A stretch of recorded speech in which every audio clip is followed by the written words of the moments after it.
this episode of Action Hour, I'm back with WEAN founders Marianne Edain and Steve Erickson to continue our conversation about forest practices in Washington state, specifically the permitting process and a loophole Marianne has discovered on a county level. So where do we begin? I don't know, Marianne, where do we begin? I want to know, I think that now that people have a little bit of a history of logging in the state and a little bit of information about how DNR was formed and when the Forest Practices Act came into effect, I want to chat about how it relates to the county and the county level and who's responsible for what. So where do we begin? DNR has 3 divisions, 2 major ones and 1 very small one. Okay. One is the proprietary lands that DNR owns and manages. One is oversight of forestry or logging on private lands, and a very, very small subset that we truly love, Natural Heritage Division, which actually looks at and records native communities, native biodiversity. Okay, so what we're talking about now is DNR's management or oversight, I should say, of logging on private land. There are 4, quote, classes of forest practice applications. Mm-hmm. A class 1 is a nothing. A class 1 is, I'm just going to go out there and cut 2 or 3 trees and nobody's going to bother me. Mm-hmm. And there are no permits involved. They just happen. Mm-hmm. A class 2 permit is reviewed by the DNR. They have regional forest practice foresters. Mm-hmm. We have one for Island County. Mm-hmm. And a class 2 is presumed, this fries my cookies, to have no adverse environmental impact by definition. Okay. And a class 2 is basically you submit your paperwork to DNR and within 5 days you have a permit in hand. It's assumed valid upon submission. Okay. And, what theoretically differentiates a class 2 from a 3 or a 4 is that theoretically, there will be no steep and unstable land. Theoretically, there will be no streams. There will be no critical areas, no wetlands. I review a lot of forest practice applications, and I see very few class 2s that actually involve wetlands or streams, but I see a fair number of them that involve land as steep as 40% grade. And that's considered no problem. So it just moves on forward. A class 3, and the overwhelming majority of permits that I review are class 3. Okay. And class 3s tend to have little problems. Oh, there's a wetland here. Oh, there's a stream.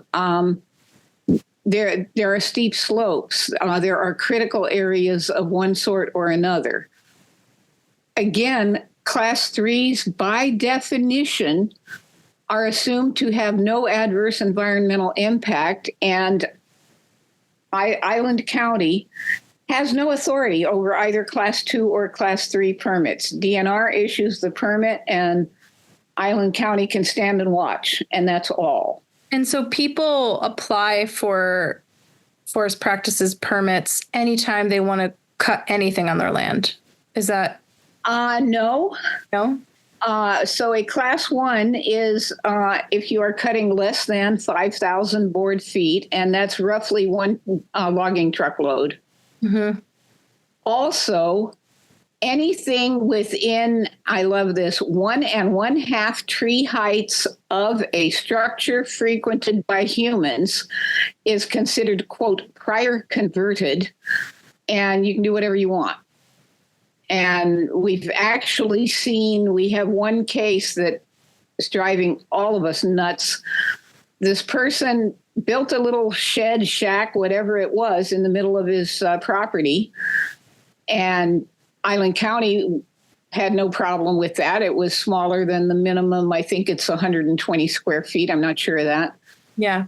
once he had, quote, a structure frequented by humans, then he was free to cut all the trees within 150 feet of it. Mm-hmm. And once he had that, then he built a much larger structure frequented by humans in the area that he had cleared. And now he could clear another 150 feet. And he's basically, I can't remember if it's 10 acres or larger, but it's right on the highway and it's quite visible outside of Freeland. Yep. And that's the kind of, I don't know what to call it, game playing that we see with, quote, prior converted lands, so converted from forest to a non-forest use, or simply exempt. Okay. But so there's class 1, which remind me of what it was again, like how many feet? Up to 5,000 board feet, which is roughly one log truck load. Okay, one log truck load, 5,000 board feet. And, that assumes no environmental impact. And then class 2 is, I'm actually going to look because I have this information because I did. So anything within, they usually use 150 feet of, quote, a structure frequented by humans. And that can be a decrepit old pump house. We've seen that used. Mm-hmm. It can be any structure frequented by humans is automatically exempt. Yeah. So that's class 1s, and we don't even see those. Right. Then there are the class 2s, and those, as I say, they're,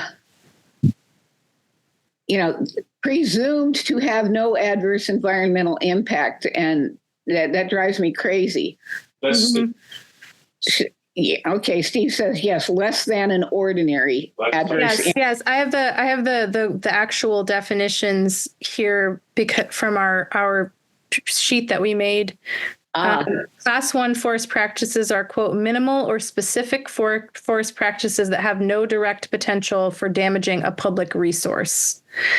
Quote unquote, yeah. Quote unquote. Class 2 forest practices which have a less than ordinary potential for damaging a public resource that may be conducted without applying and may begin 5 calendar days or such lesser time as the department may determine after written notification by the operator. And this is a non-conversion permit, right? And so so class 2 is a non-conversion permit. Class 1 is also, right? Class 1 is you're doing whatever you're doing. You're doing whatever you want. We need to go back to that public resource. Yeah. DNR, the only things they care about are, quote, a public resource. And I have managed on rare occasion, Max Walton Road was considered a public resource, and I was able to limit somebody proposing to log the nearly vertical bank above Max Walton Road. But somebody's house. Yeah, a private house would not be considered a public resource. No. And I've had quite a few arm wrestling matches with the DNR foresters, various ones of them, about whether a stream is a public resource, yes or no. For example, she can't. At Oso, the big landslide at Oso, as far as DNR's regulations are concerned, the problem with the landslide at Oso was not to destroy the community, it's that it destroyed the highway. Roadway. Yeah. Oh. Yeah, and Oso, for those who don't know, killed something like 87 people. Yeah. And what started that whole landslide was a series, I think it was 2 class 3 logging permits on the steep hillside across the highway from the town. Wow. And yeah, I mean, the landowners got their permit, they did their logging, and they destabilized the mountainside, and it killed a lot of people. And DNR's only heartburn was, oh, look, that public resource, that highway got totally destroyed. Right, which tells you their point of view about what they value. Exactly. It shows you their values. Right. And class 3, since you just mentioned the class 3, quote, forest practices other than those contained in Class 1, Class 2, or Class 4. This includes and then this is my note, this includes forest practices that require a habitat conservation plan, any forest practices on the shoreline of the state, wetlands, and other forest practices not covered by the other classes. Basically, Class 3 is the basket where everything gets thrown in. Mm-hmm. But the problem is that because DNR does not have a whole lot of environmental awareness, they're perfectly okay with clear cutting wetlands and stream corridors and other critical areas. But aren't critical areas like this is where I'm confused about critical areas protections and forest practices. Yeah, well, DNR has its very own rules, and its rules are predicated on we want to grow trees, we want to grow more trees, we want to cut trees. And it is not predicated on protecting habitat or native plant communities or anything else. Yeah, but in Washington state law, aren't critical areas protected like on the state level? I know each county has their own critical areas. Not really. You have the Washington Water Pollution Control Act, but that doesn't really, protect wetlands per se. Huh. No, critical areas are protected at the county level, and Class 1, 2, and 3 permits are exempt from county jurisdiction. Class 1, 2, and 3. Yeah. Okay. So this is where it gets into the complexities of the county and DNR, is that the county may have specific critical area requirements based on the regulations on that county level, but DNR has jurisdiction over the forest practices permit process on a state level for Class 1, 2, and 3. Yeah. Now, the one thing that there are several little nigglies in here. One of them is as soon as you start to pull stumps, Mm-hmm. that kicks it over into a Class 4. You have now started a clearing and grading process. Mm-hmm. So now you're allowed to pull stumps if you're punching a road into your 40-acre clear cut or whatever you're doing. But you have to demonstrate, or you don't really have to demonstrate anything, but you can't take out more stumps than you need to build the road in to get the logging truck in there, to get the equipment in there. Okay. We have seen some very interesting, imaginative roads, things that are 60 feet wide and hundreds of feet long, and they just happen to follow the contour of the intended development later, but never mind, this is not a conversion. So a Class 4 is a conversion to a use other than forestry. Yeah. By definition. Mm-hmm. Okay, so what we see is a whole lot of Class 3s that you look at them kind of cross-eyed and you go, wait a minute, what are they doing here?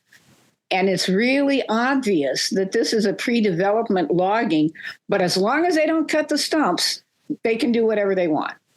Right. And so do you think, people talking about the intention of the forest practice, right? Because, and I think you've mentioned this to me before, where you will see, and for people who don't know, Marianne reviews forest practice applications on a regular basis and is an expert at doing this and knows everything there is to know about reviewing a forest practices application.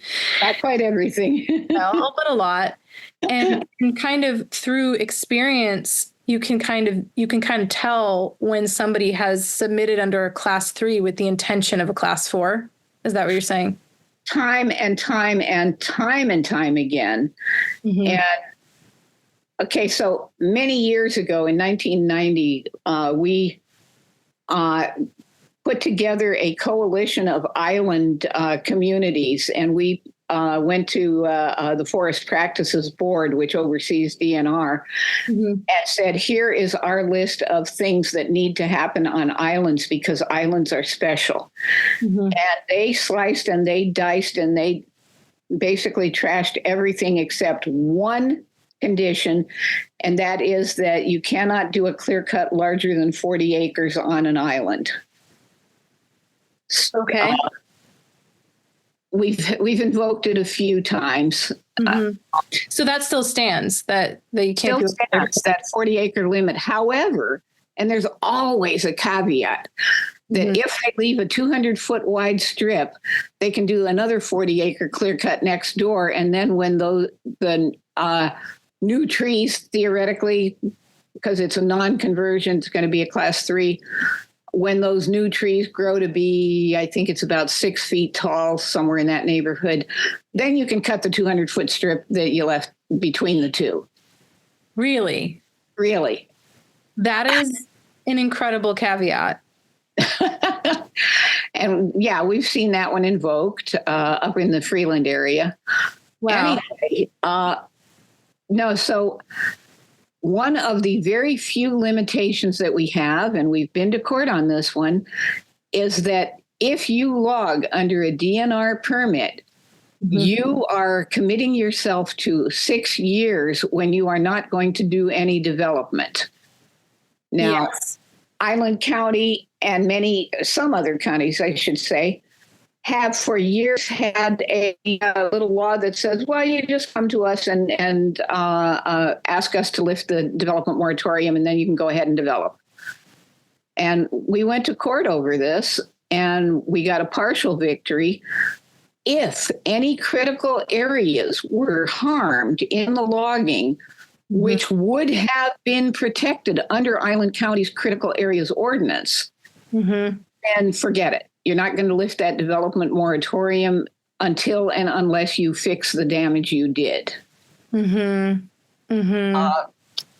can say right now we're having an awful lot of trouble making that stick. We won. We spent a lot of money. We did a whole lot of work. And Island County is, to some extent, ignoring it. So, okay. So with class 1, 2, and 3 DNR forest practices permits, any cutting that's done, any clearing of land that's done, there is a 6-year development moratorium on that land, or that's what it should be, right? Not on a class 1. Not on a class 1. That's completely exempt. So then 2 and 3. Yes. But not 4. Yes. But not 4, because in order to get a class 4 DNR permit, you go first to the jurisdiction, in this case, Island County, and you apply for a clearing and grading permit. And you tell Island County what your plans are and what you intend to do and how you intend to protect critical areas. And once you get that clearing and grading permit out of Island County, and the clearing and grading permit is almost kind of the last step, because we did get this one out of the courts, that you cannot go to Island County and say, I just want to clear and grade because I want to clear and grade. You have to show the intention. Yeah.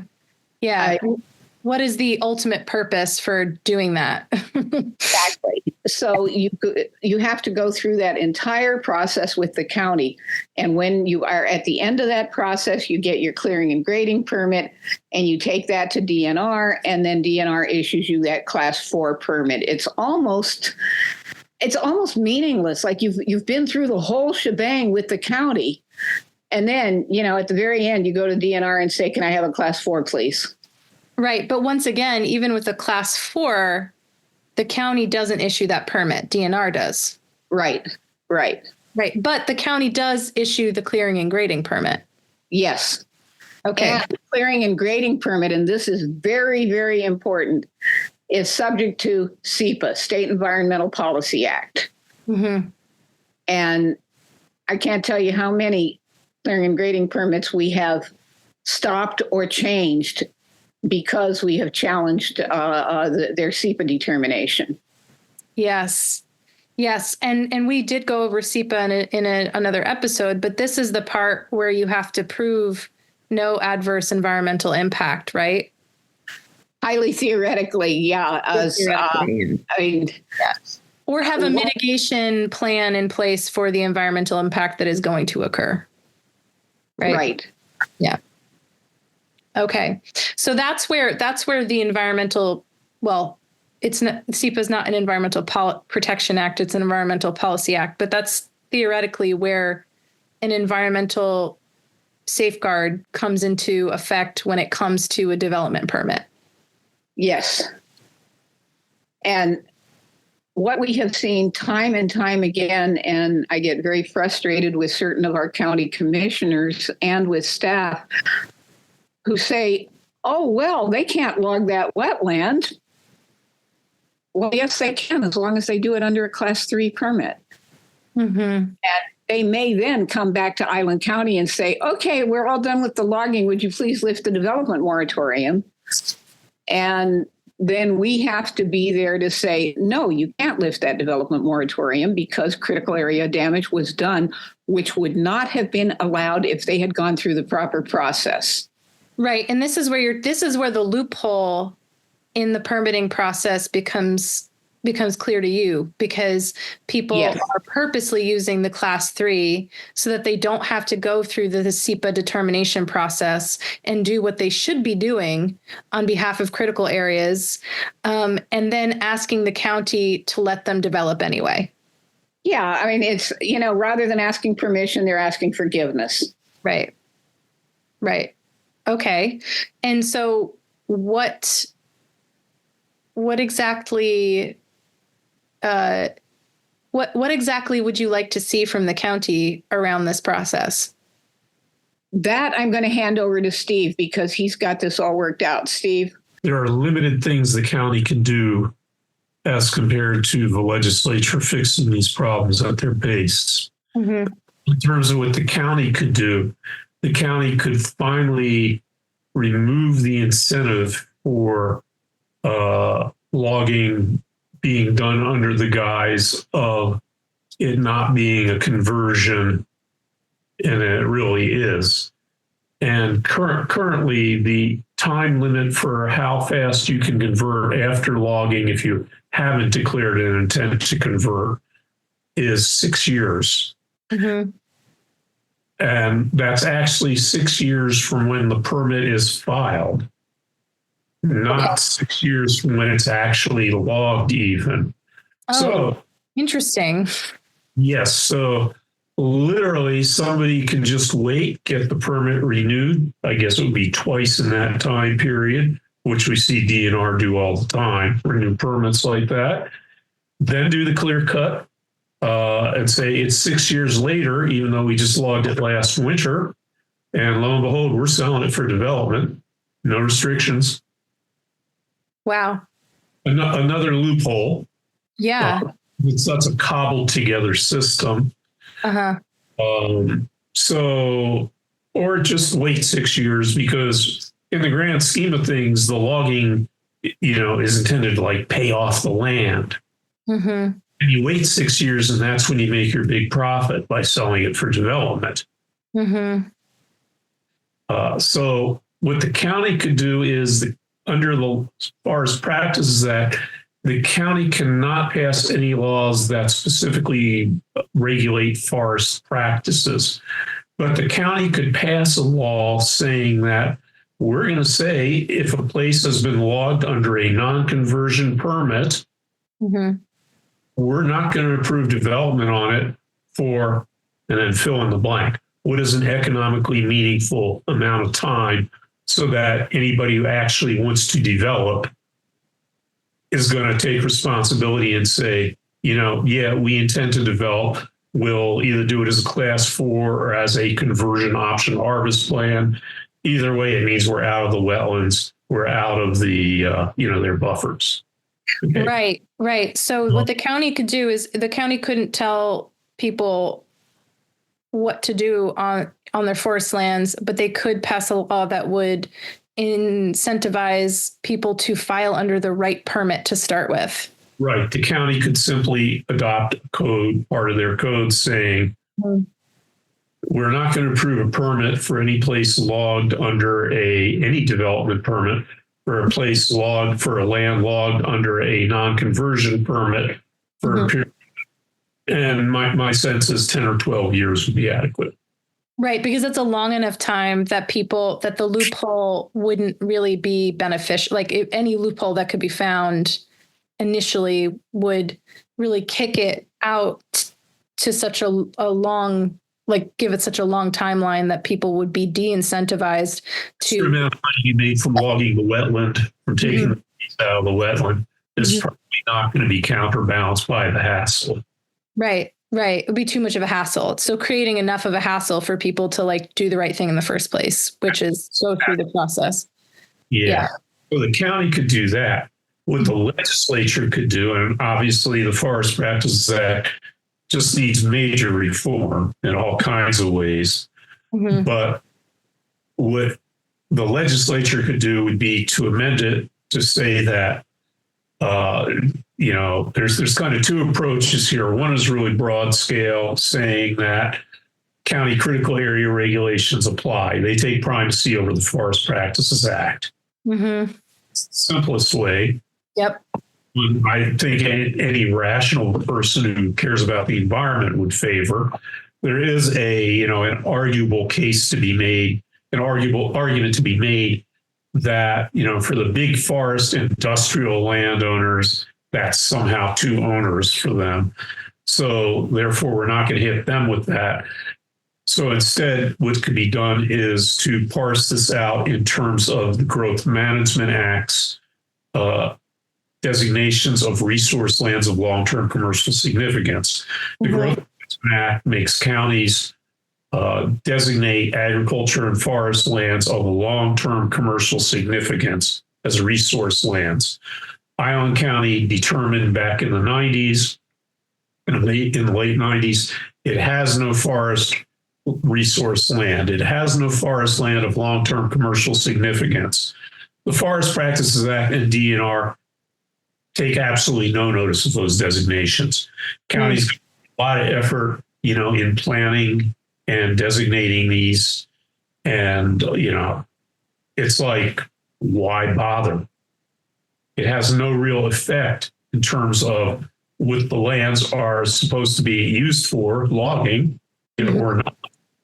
So what the legislature could do would be to simply say that on lands that are not designated as forest lands of long-term commercial significance, those are usually designated rural, that county critical area regulations apply. That's a simple way. And that kind of splits the baby there. The large industrial forest landowners of tens of thousands of acres, up in the Cascades and stuff, those, they're off the hook then. They can continue trashing as usual. Right, which is not, ideal, but recognizes, might be feasible. Might be feasible. Yeah, not ideal, but potentially feasible. And on Whidbey Island, that would, like, be huge. Yeah. And basically, how should I put this? Basically, I don't think 90% of the legislators in the state understand this. The Forest Practices Act and this whole system has not only been cobbled together, it has been deliberately made as murky as possible. I understand that because when I was trying to even just go through the document, it's really confusing. Yeah. Designed to obfuscate what's really going on. Yeah. Yeah. It's like for people who are listening, the legislative finding and declaration of the Forest Practices Act, the legislature hereby finds and declares that the forest land resources are among the most valuable of all resources in the state, that a viable forest products industry is of prime importance to the state's economy, that it is in the public interest for public and private commercial forest lands to be managed consistent with sound policies of natural resource protection, that coincident with maintenance. Wait, I think they mean coincide, but no, with maintenance of a of a viable forest products industry. It is important to afford protection to forest soils, fisheries, wildlife, water quantity and quality, air quality, recreation, and scenic beauty. That's just the beginning. Then there's all of these, like, A, B, C. Comes first there. It has to be to protect fish and wildlife. It has to be coincident with the forest practices industry. Staying as the industry. Forest products industry. Yeah, like literally being like, and so it already says, and it starts with, that a viable forest products industry is of prime importance to the state's economy. So the economy comes first. The products industry comes first. The economy comes first. And obviously, like, hopefully our ecosystems can function. Maybe. Now, the worst thing about it was that it washed away the public roads, not that it killed 84 people on their private property. Right. Because, that's not a public resource. Right. It's not a public resource. And that is really interesting because, as we talked about earlier, the Forest Practices Act, which was passed in 1974, it's the Department of Natural Resources that basically administers that act. Is that how it works? Yeah. And so it is that their first prime directive is making sure there's a viable forest products industry. Yep. Yeah. That's the whole point. Yeah. So obviously, a large rewrite of the Forest Practices Act would be desirable.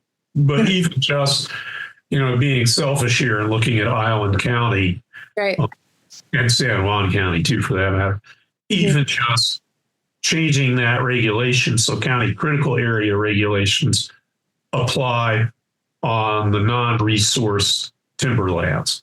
That's to say rural land zone rural, which would be county, the rural forest zone.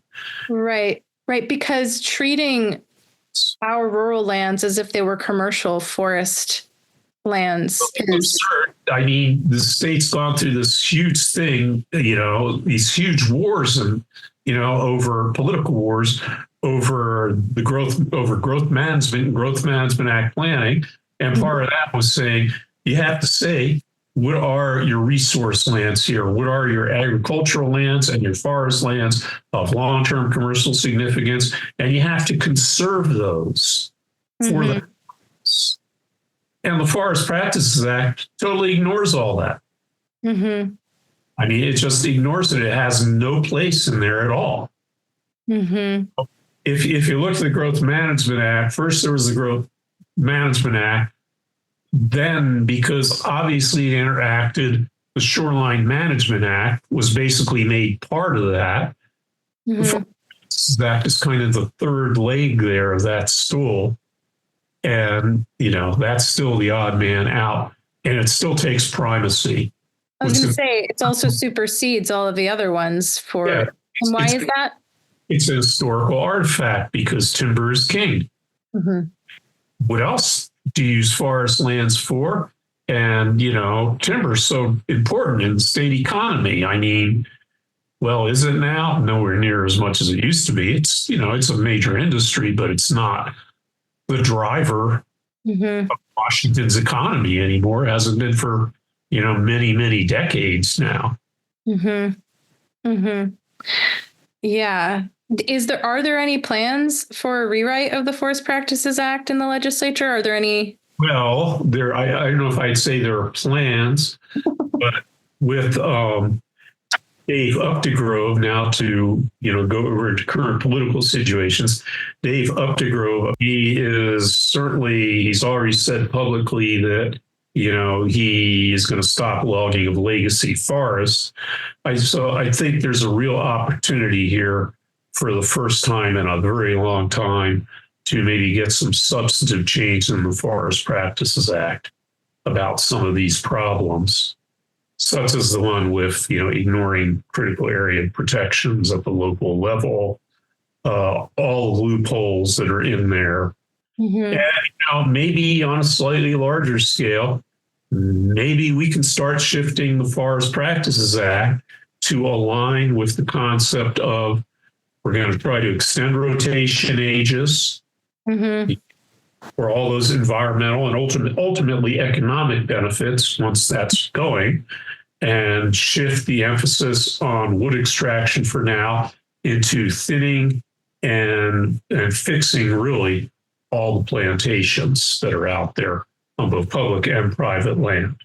Yeah. So that would kind of be, the eureka moment of forestry in Washington if that happened. I mean, that would truly be world leading. Whether it'll happen, I don't know.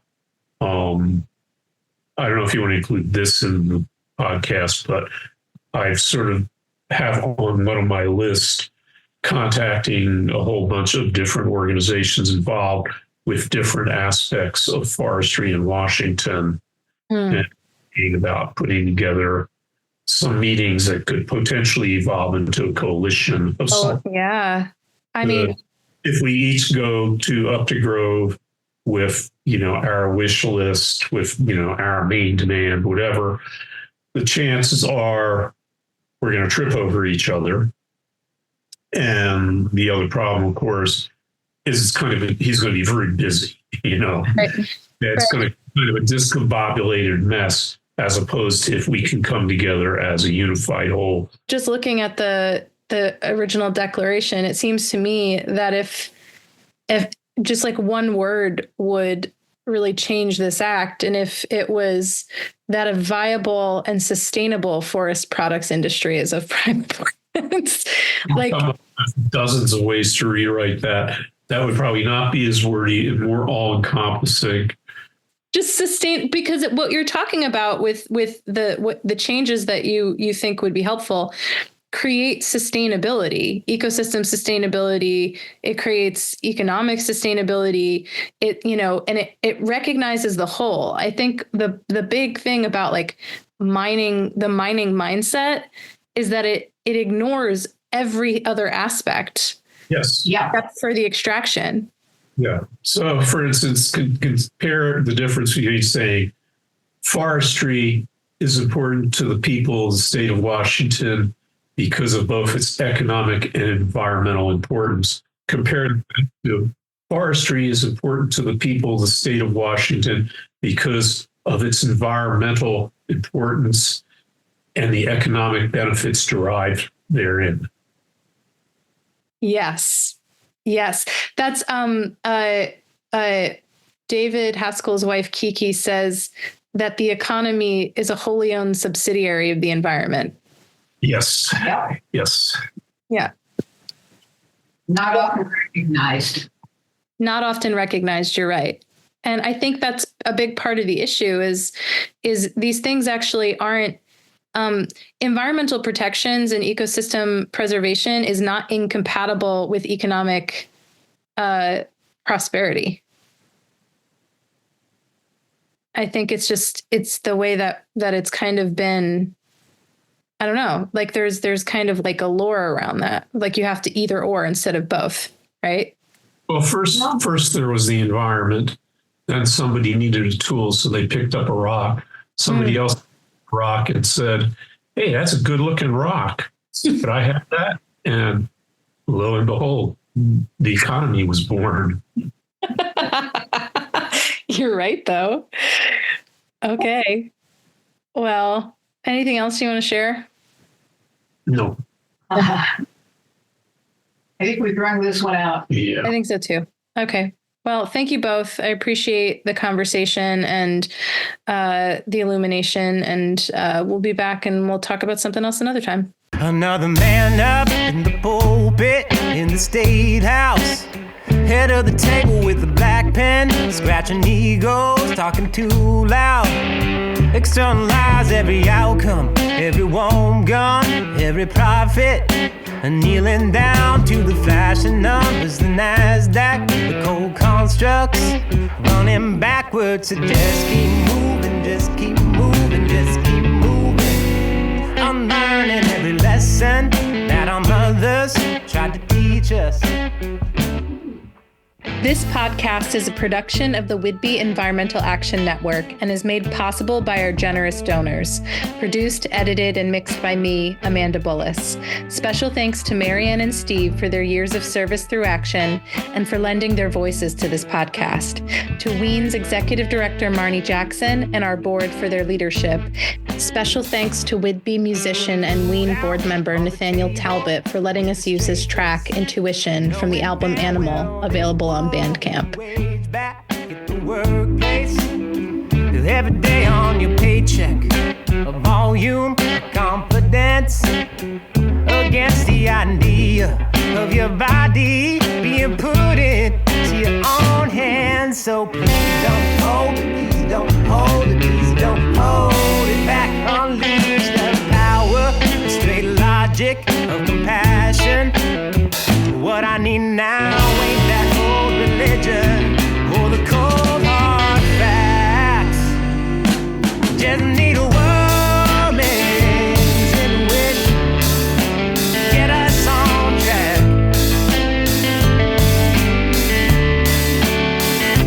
Just need a woman's intuition, get us on track.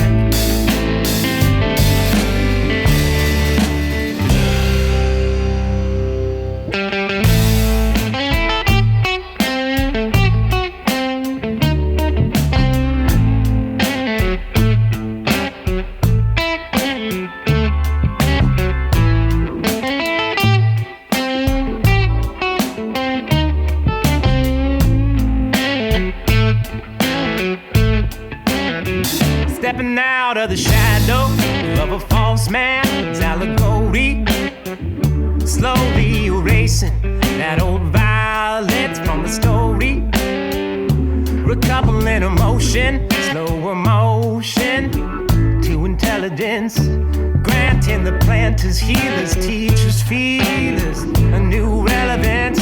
What I need now ain't that old religion or the cold